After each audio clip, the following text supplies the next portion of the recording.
Alright, dito naman tayo sa afternoon session natin.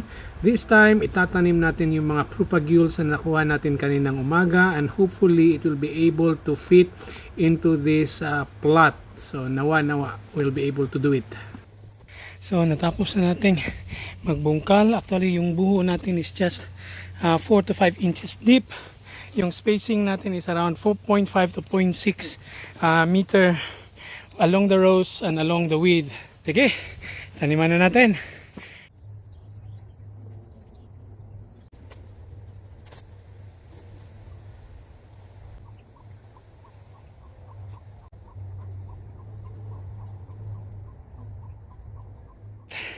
So nakumpleto na natin itanim pala.